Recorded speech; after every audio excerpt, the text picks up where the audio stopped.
Bab 856. Gawat, semua orang bertanya dengan kaget, tuan rumah keluarga Johar, apa yang terjadi? Aditya menarik nafas dalam, tadi, Tuan Mekel kepala cabang Zenith Farmasi cabang Midgard, menyuntikkan dana sebanyak 6.000 miliar ke cabang Midgard atas nama pribadinya.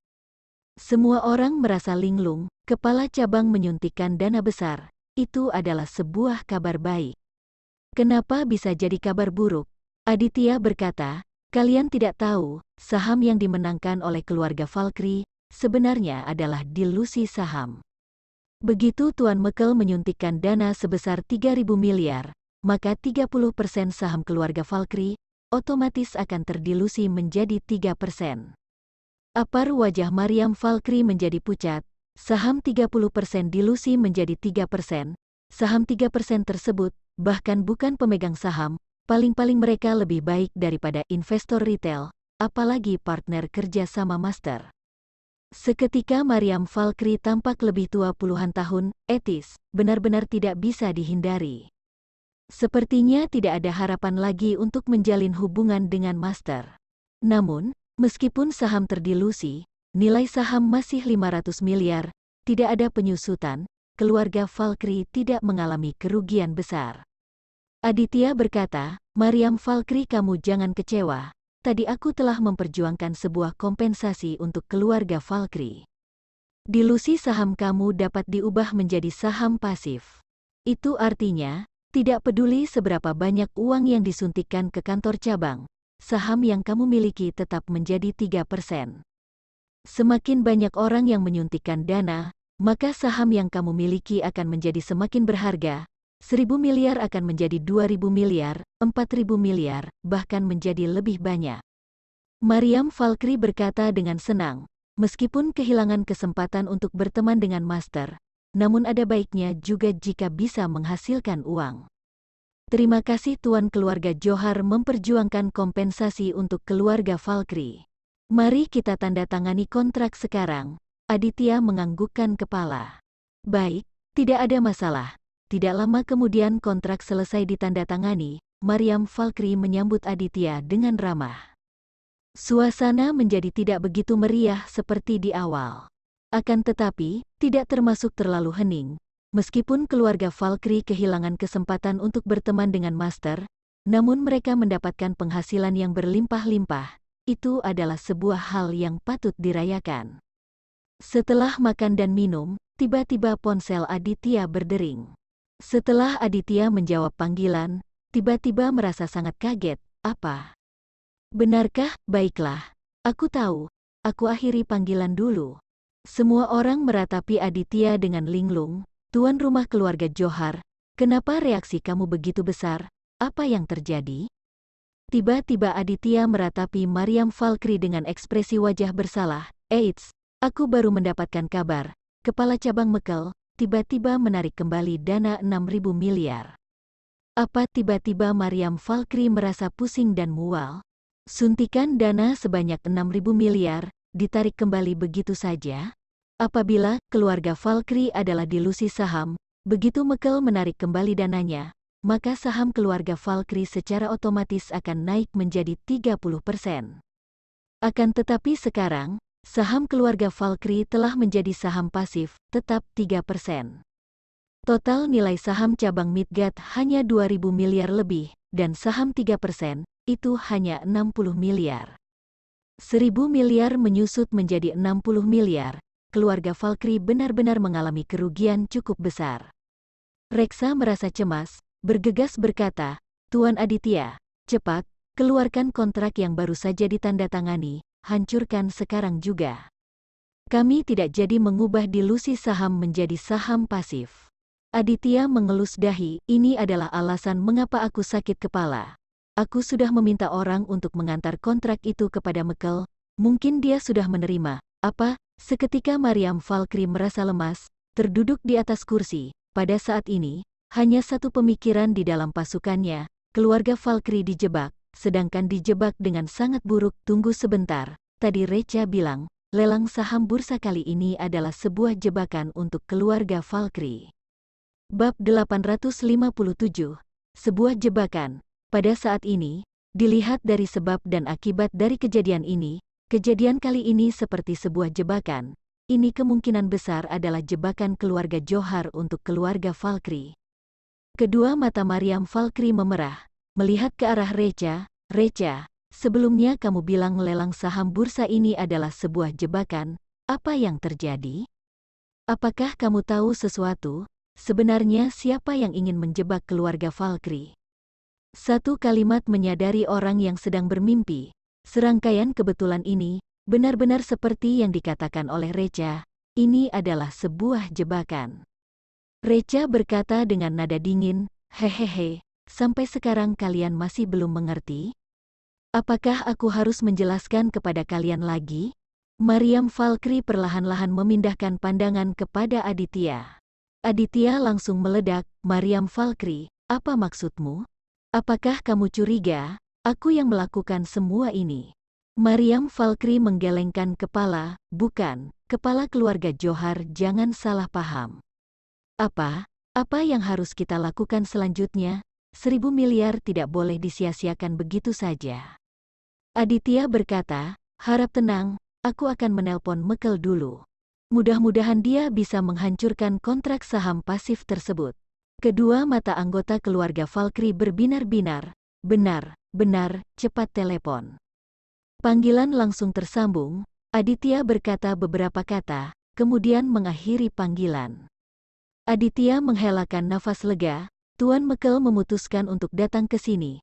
Tampaknya masih ada harapan untuk menghancurkan kontrak.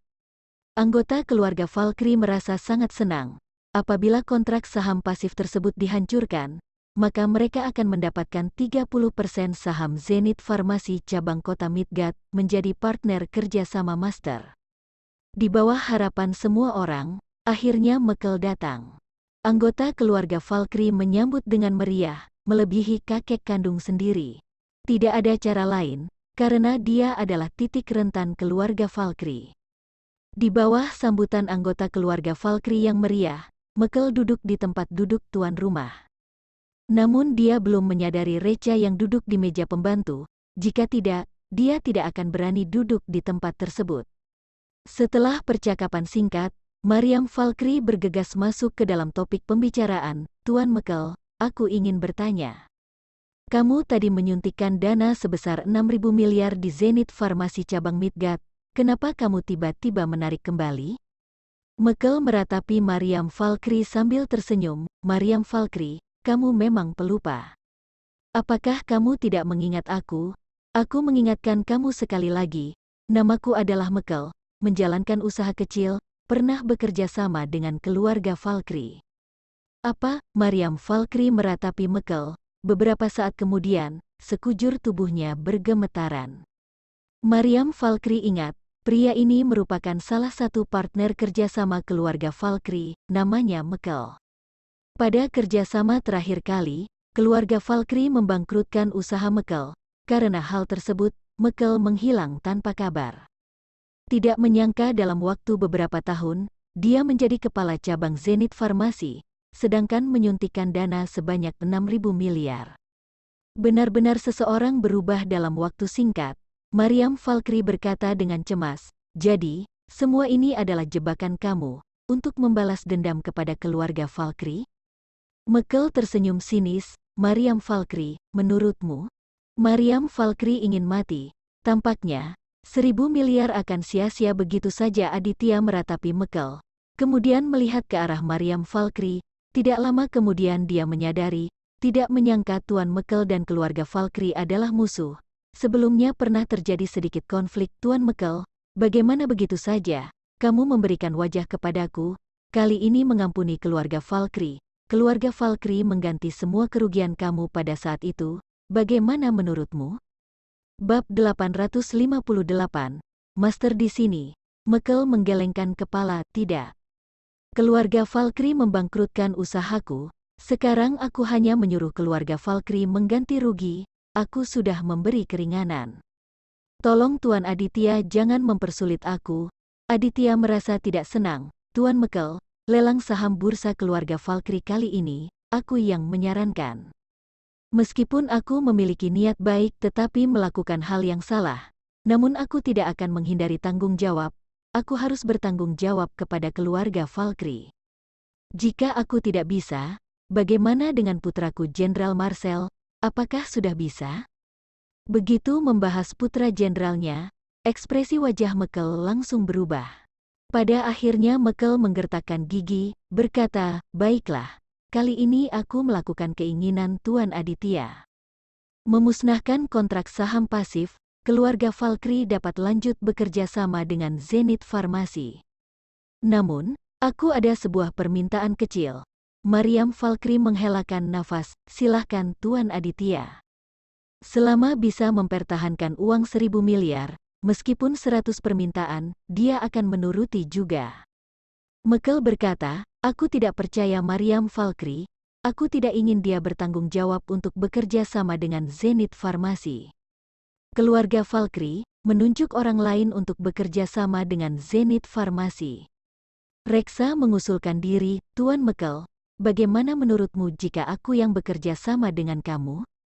Aku terkenal sebagai orang jujur dan dapat dipercayai di kalangan bisnis." Mekel berkata dengan nada dingin, "Maaf, aku tidak bisa mempercayai orang-orang yang bermarga Valkyrie." Anggota keluarga Valkyrie merasa linglung, tidak mempercayai orang-orang yang bermarga Valkyrie. Apakah dia ingin menunjuk seseorang dengan marga lain untuk memegang kendali bisnis ini? Tatapan Mekel tertuju pada Melinda. "Dengar-dengar Melinda telah menikah dengan anggota keluarga Valkyrie. Sekarang kamu adalah anggota keluarga Valkyrie?" Melinda menganggukkan kepala dengan penuh hormat, "Ya Tuan Mekel, aku adalah istri Reksa." Mekel berkata, "Iya, kamu adalah putri dari Tuan Aditya. Sekarang kamu adalah anggota keluarga Valkyrie. Menurutku kamu adalah orang yang paling cocok untuk memegang kendali bisnis ini." Melinda merasa sangat senang. "Terima kasih banyak Tuan Mekel." Sedangkan anggota keluarga Valkyrie yang berdiri di samping terlihat pucat. Sekarang Melinda adalah anggota keluarga Valkyrie. Namun dia baru saja menikah, memiliki marga yang berbeda. Apakah dia akan mengabdi kepada keluarga Valkyrie? Anggota keluarga Valkyrie tidak mempercayainya. Pada akhirnya Mariam Valkyrie memikirkan sebuah cara kompromi, "Tuan Mekel, aku merekomendasi kepala pelayan keluarga Valkyrie untuk memegang kendali bisnis ini." Kepala pelayan tidak mengikuti marga Valkyrie, kemampuannya sangat tinggi, dia merupakan pilihan orang yang paling cocok. Aditya dan Melinda merasa tidak senang. "Mariam Valkyrie, apa maksudmu? Kamu lebih mempercayai seorang kepala pelayan, kamu tidak mau percaya dengan cucu menantumu? Lagi pula, Tuan Mekel yang menunjuk Melinda untuk menjadi partner kerjasama. Apakah kalian ingin menentang Tuan Mekel?" Mekel memberikan peringatan terakhir.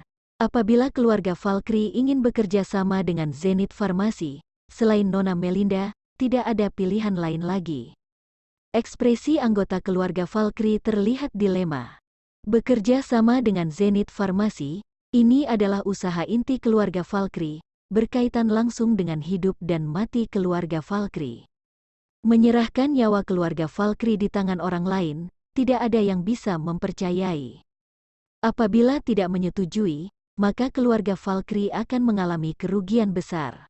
Pada saat semua orang merasa dilema, tiba-tiba Recha tersenyum sinis, menyerahkan usaha inti keluarga kepada orang lain. "Hahaha, konyol sekali." Seluruh anggota keluarga Valkyrie meratapi Recha dengan tatapan dingin. Sejak pria ini sampai di sini, dia tidak berhenti beromong kosong, benar-benar menyebalkan sekali. Mariam Valkyrie berkata dengan nada tinggi, "Diam, anak buangan yang seperti kamu tidak berhak ikut campur dalam urusan keluarga Valkyrie." Recha menggerakkan bahu, "Baiklah, jika kamu sudah berkata seperti ini, sebaiknya nanti kamu jangan bermohon ke aku." Reksa memaki, bermohon kamu untuk apa? Bermohon kamu untuk mempermalukan keluarga Valkyrie, membodohi diri kamu sendiri." Recha mencibir, "Ingat kata-katamu." Pada saat ini, Mekel telah meledak di tempat. "Sialan, kenapa dia ada di sini?" Bos besar Zenith Farmasi, Master Artefak Nasional. Bab 859. Mengagetkan semua orang. Tadi Mekel tidak memperhatikannya, mengabaikannya, sialan. Mekel merasa ketakutan, bergegas lari ke samping Recha. Semua orang mengira bahwa Mekel berjalan ke sana untuk memberikan pelajaran kepada Recha, karena Recha mengatakan sesuatu yang tidak enak didengar. Mariam Valkyrie berkata, "Tuan Mekel, tidak perlu meladeninya. Dia hanyalah anak buangan keluarga Valkyrie saja, tidak sopan, tidak ada tata krama. Sekarang aku akan meminta orang untuk mengusirnya dari sini. Pengawal, keluarkan dia dari sini." 4-5 pengawal berjalan ke arah Recha. Namun di pertengahan jalan, mereka tiba-tiba berhenti, berdiri diam di tempat. Karena Mekel bersujud kepada Recha. "Tuan, Tuan Recha, kenapa? Kenapa kamu ada di sini? Maaf mataku buram, tadi tidak melihatmu, mengabaikan kamu, mohon maafkan aku." Recha menganggukkan kepala, "Tidak apa-apa, aku duduk di pojok sana, wajar jika kamu tidak melihat aku."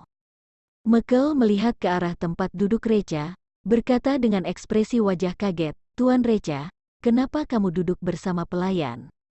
Aku bawa kamu duduk di tempat yang lebih baik." Recha melambaikan tangan, "Lupakan saja, keluarga Valkyrie yang mengatur tempat duduk aku di sini." "Apa?" Wajah Mekel langsung memerah, meratap anggota keluarga Valkyrie. "Anggota keluarga Valkyrie, semuanya kumpul di sini. Kalian menyuruh Tuan Recha duduk di meja pembantu, kamu sedang menghinanya. Segera mengundang Tuan Recha duduk di tempat duduk tuan rumah." Semua orang merasa kaget hingga mulut ternganga. Apa yang terjadi? Apakah kita salah melihat kepala cabang Zenith Farmasi, bawahan Master bersujud kepada anak buangan, menjadi cucunya? Sebenarnya siapa Recha ini? Mariam Valkyrie sadar kembali, bergegas lari ke arah sana menggunakan tongkat. "Tuan Mekel, apakah kamu salah? Recha hanyalah anak buangan keluarga Valkyrie saja." "Brengsek," Mekel berkata dengan nada tinggi, "apakah kalian meragukan aku atau meragukan Tuan Valkyrie?" Mariam Valkyrie melambaikan tangan, "Tidak berani, tidak berani. Recha, aku minta maaf atas kelalaian sebelumnya. Sekarang aku mengundang kamu untuk duduk di tempat duduk tuan rumah." Mariam Valkyrie minta maaf kepada cucunya yang paling dibenci. Mariam Valkyrie merasa terhina. Recha berdiri dan langsung duduk di tempat tuan rumah tanpa basa-basi. "Aku sudah beritahu kalian, kalian pasti akan undang aku duduk di sini. Kamu tidak dengar." "Maaf." Recha duduk di tempat duduk tuan rumah, keturunan keluarga Valkyrie, termasuk para tamu-tamu yang duduk di bawah, semuanya seperti tidak selevel dengannya. Ini membuat semua orang merasa tidak senang. Seorang anak buangan keluarga Valkyrie, kenapa bisa duduk di atas kepala mereka? Mariam Valkyrie balik lagi, namun Recha duduk di tempat duduknya, sehingga Mariam Valkyrie sudah tidak ada tempat duduk. Terpaksa dia mengusir seorang anggota keluarga junior, kemudian duduk. Mariam Valkyrie berkata dengan penuh hati-hati, "Recha, nenek bermohon satu hal padamu." "Recha, nenek." Mariam Valkyrie mengubah panggilan, "Tuan Recha, aku bermohon satu hal padamu. Jangan menyuruh Tuan Mekel tunjuk orang untuk memegang kendala Zenith Farmasi. Kini Zenith Farmasi adalah bisnis inti keluarga Valkyrie, ini berkaitan dengan hidup dan mati keluarga Valkyrie, sehingga lebih baik jika aku sendiri yang menangani sendiri." Recha meratapi Reksa sambil tersenyum sinus. "Tetapi, tadi ada yang bilang, jika kalian bermohon padaku, hanya akan mempermalukan diri sendiri saja."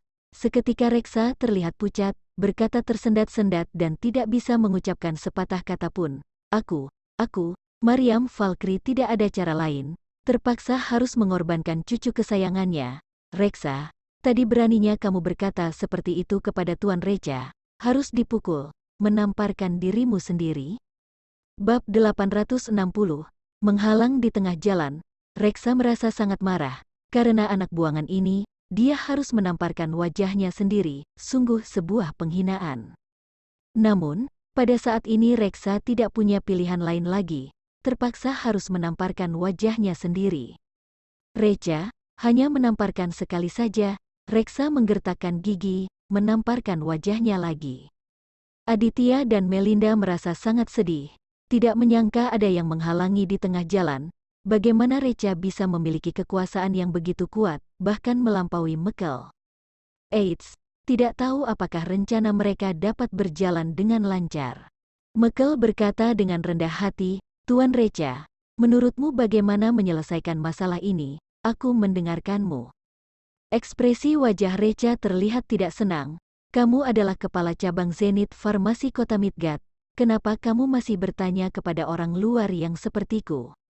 Jika menguntungkan Zenith Farmasi, kamu lakukan saja. Jika tidak menguntungkan, jangan dilakukan. Apakah harus bertanya lagi?" Mekel langsung menganggukkan kepala. "Mengerti." Wajah anggota keluarga Valkyrie terlihat pucat. Mendengar kata-kata Reca, tampaknya dia tidak ingin membantu keluarga Valkyrie. Sia-sia menamparkan wajah sendiri, Reca sialan, mempermainkan mereka semua seperti monyet.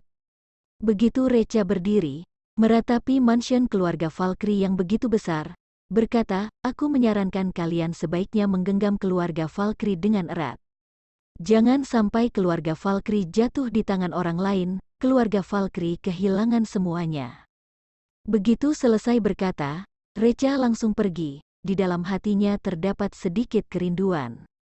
Bagaimanapun ini adalah tempat di mana Reca bertumbuh besar. Tempat ini terdapat banyak kenangan. Tidak mungkin Reca tidak merindukan tempat ini. Begitu Reca pergi, Mariam Valkyrie menggertakkan gigi, ingin mencampuri urusan keluarga Valkyrie. Mimpi, jika tidak, menyuruh Melinda untuk menangani bisnis ini. Melinda adalah cucu menantu keluarga Valkyrie, seharusnya dia tidak akan mengkhianati keluarga Valkyrie. Satu hal lagi, harus mendesak Rexa dan Melinda untuk segera punya anak. Jika sudah punya anak, maka hati Melinda akan terikat dengan keluarga Valkyrie. Mariam Valkyrie mengatur suasana hati, berkata, "Aku setuju Melinda untuk menangani bisnis ini." Anggota keluarga Valkyrie menganggukkan kepala dan menyetujuinya. Kenyataannya tidak memperbolehkan mereka untuk membantah juga. Mekel berkata, "Baiklah, begitu saja." Mekel merobek kontrak saham pasif di hadapan anggota keluarga Valkyrie, membalikkan badan kemudian langsung pergi. Karena keributan ini, suasana pesta perayaan menjadi tidak ramai. Semua orang memiliki sebuah pertanyaan di dalam hati, bagaimana anak buangan keluarga Valkyrie bisa berdiri di ketinggian yang begitu tinggi hanya dalam waktu beberapa tahun, bahkan anggota keluarga Valkyrie harus bermohon kepadanya. Hebat sekali. Setelah para tamu bubar, Rexa berjalan ke hadapan Mariam Valkyrie dengan penuh hati-hati. "Nenek, menurutmu, mengapa Mekel begitu menghormati Reca, bahkan sedikit takut?" Mariam Valkyrie berkata, "Hicks, apakah kamu tidak tahu? Reca adalah pemegang saham kedua terbesar Clarity Media, menggunakan identitas partner kerja sama Master untuk menakuti Mekel. Sedangkan sekarang Reca sedang membantu Master membuat film promosi, dipergunakan oleh Master, sehingga Mekel harus menundukkan kepalanya di depannya." Rexa menganggukkan kepala, "Iya, sebenarnya aku berpikir seperti ini juga." Mariam Valkyrie menggertakkan gigi, bagi Master, setelah Reca selesai membuat film promosi, maka dia sudah tidak berharga lagi. Pada saat itu, kedudukan Reca pasti akan anjlok. Sedangkan kita masih partner kerja sarna penting Master. Pada saat itu, aku akan mengusir Reca dari kota Midgard. Rexa menggertakkan gigi, sialan, apakah dia pantas menyuruh aku menamparkan wajah sendiri untuk minta maaf kepadanya? Aku akan meminta Tuan Agung Valkyrie menghukumnya. Setelah para tamu bubar semua, Melinda dan Aditya bersembunyi di pojok untuk berdiskusi. "Melinda, rencana kita untuk merampas keluarga Valkyrie tampaknya berhasil. Apa yang harus kita lakukan selanjutnya?"